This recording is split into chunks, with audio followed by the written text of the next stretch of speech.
यह फिल्म एक छोटे लड़के जेसन के साथ शुरू होती है जो सोशल मीडिया साइट पर डाले गए एक वीडियो के लिए म्यूजिक बजा रहा होता है और वह सोशल मीडिया पर पोस्ट किए गए वीडियो की वजह से बहुत लोकप्रिय है। अगले दिन जेसन और उसकी बहन जोई स्कूल खत्म करते हैं और अपने मम्मी पापा के साथ उस कैथोलिक स्कूल जाते हैं जहां वे समर स्कूल में पढ़ने जाते हैं। जब वे वहां पहुंचते हैं तो पता चलता है कि एक नई टीचर सोफी इस स्कूल में आई हैं। वह पहले किसी और स्कूल में पढ़ाती थीं, लेकिन अब वह इस स्कूल में आ गई हैं। स्कूल की प्रिंसिपल सिस्टर रेबेका सोफी को स्कूल का दौरा कराती हैं। जब वे स्कूल में घूम रही होती हैं तब सोफी की नजर जेसन पर पड़ती है और वह उसकी ओर खिंच जाती हैं। इसके बाद सोफी अपने कमरे में जाती हैं, जेसन के वीडियो देखती हैं और अपने लैपटॉप की स्क्रीन को चूमती हैं। तभी पता चलता है कि सोफी पहले से ही जेसन को जानती हैं। अगले दिन क्लास में सोफी देखती हैं कि सारा जेसन से बात कर रही है, जो उसके अंदर जलन की भावना को जन्म देता है।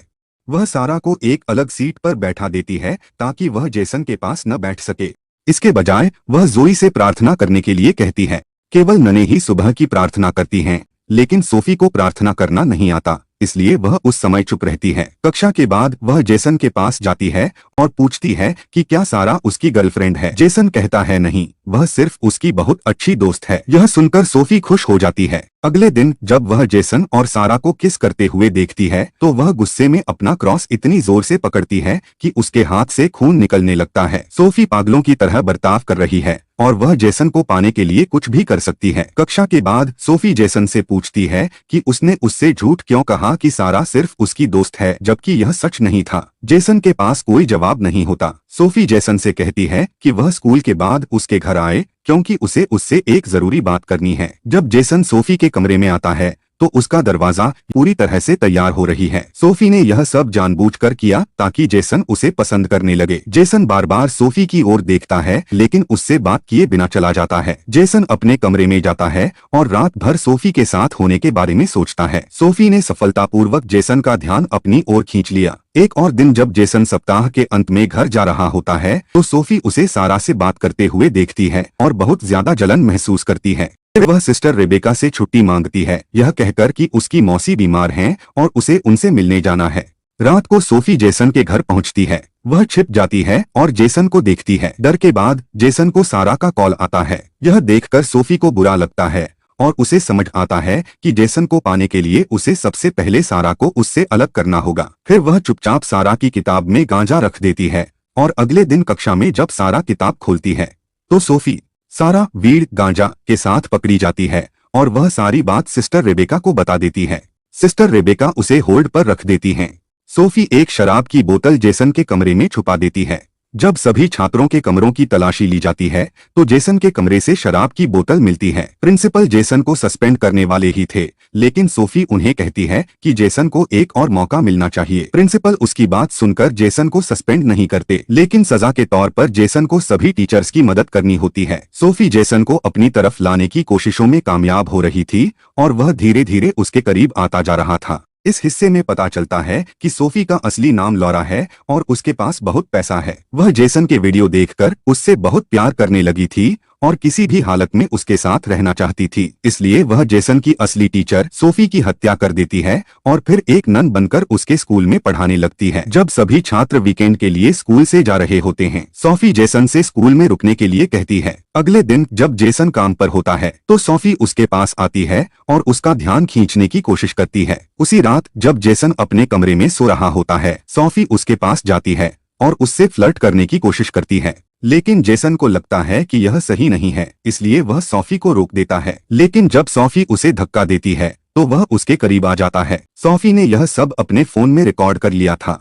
अगले दिन जेसन को बुरा लगता है क्योंकि उसने अपनी टीचर के साथ गलत व्यवहार किया। दूसरी ओर सोफी चाहती थी कि जोई इस स्थिति से हट जाए क्योंकि जो हमेशा जेसन और सोफी पर नजर रखता था, इसलिए वह जानबूझकर जोई को टेस्ट में कम अंक देती है, जिससे जोई दुखी हो जाती है। सोफी जोई से कहती है कि वह उसे टेस्ट दोबारा देने का मौका देगी। फिर वह जोई को अकेले में बुलाती है। क्लास के बाद सोफी उत्तर पत्रक आंसर शीट को ऊपर रख देती है। जब जोई आई तो उसने गलती से प्रश्न पत्र की जगह उत्तर पत्रिका उठा ली। सोफी ने कहा कि जोई ने परीक्षा में नकल की है और वह सिस्टर रेबेका के पास गई ताकि जोई को निलंबित करवाया जा सके, लेकिन सिस्टर रेबेका जानती थी कि जोई एक होशियार छात्रा है, इसलिए उन्होंने जोई को एक और मौका दिया। सोफी की जोई को पकड़ने की योजना असफल रही। सोफी के जाने के बाद जोई ने सिस्टर रेबेका से कहा सोफी के इरादे ठीक नहीं हैं, लेकिन जो की बहन को लगता है कि वह गुस्से में ऐसा कह रही है। इसी वजह से वह जो की बातों पर ज्यादा ध्यान नहीं देती। अगले दिन जेसन चर्च जाता है अपने पापों का इकरार करने। उसी समय सोफी वहां पहुंचती है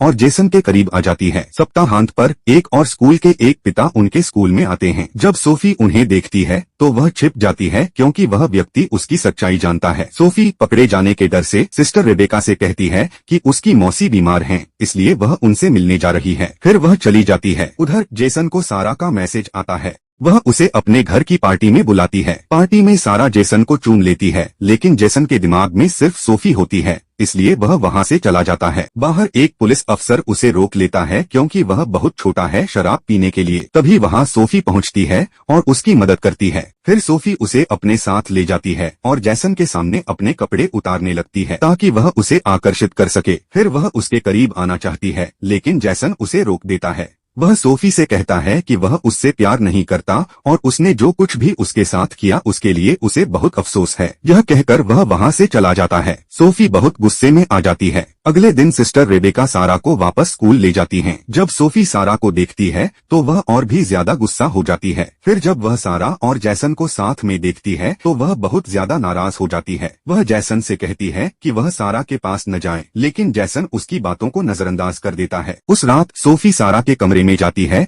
जब सारा नहा रही होती है, वह सारा पर हमला करती है और उसे बुरी तरह से घायल कर देती है। वह ऐसा दिखाती है जैसे सारा फिसलकर गिर गई हो, जिससे सबको लगता है कि सारा की मौत एक हादसे में हुई। जैसन जानता है कि सोफी ही है जिसने जो को मारा था। सोफी जैसन को एक अल्टीमेटम देती है, उसके साथ रिश्ते में रहो, नहीं तो वो उस वीडियो को वायरल कर देगी जिसमें वो दोनों एक दूसरे के करीब हैं। यह बात जेसन को बहुत डरा देती है और जब वह घर लौटता है तो उसका ध्यान बस इसी पर रहता है। जो देखती है कि जेसन किसी बात को लेकर परेशान है। वह जेसन से पूछती है कि क्या हुआ। तब जेसन उसे अपनी और सोफी की रिलेशनशिप के बारे में बताता है और यह भी कहता है कि सोफी उसे धमका रही है। वीडियो देखने के बाद जो तय करती है कि सोफी का राज सबको बता देगी। अगले दिन 2:15 बजे जेसन और जो चुपके से सोफी के कमरे में घुसते हैं ताकि उसके लैपटॉप की जांच कर सकें। तब उन्हें पता चलता है कि सोफी का असली नाम लॉरा है। उन्हें उसके लैपटॉप में जेसन की कई तस्वीरें भी मिलती हैं। सोफी सिस्टर रेबेका से छुट्टी मांगती है और कहती है कि उसकी आंटी की मौत हो गई है। जब सिस्टर रेबेका अस्पताल में कॉल करती हैं, तो उन्हें पता चलता है कि उसकी कोई आंटी मरी ही नहीं है। सोफी ने झूठ बोला था। अगले दिन जब रेबेका उससे इस बारे में पूछती है तो सोफी उन्हें मार देती है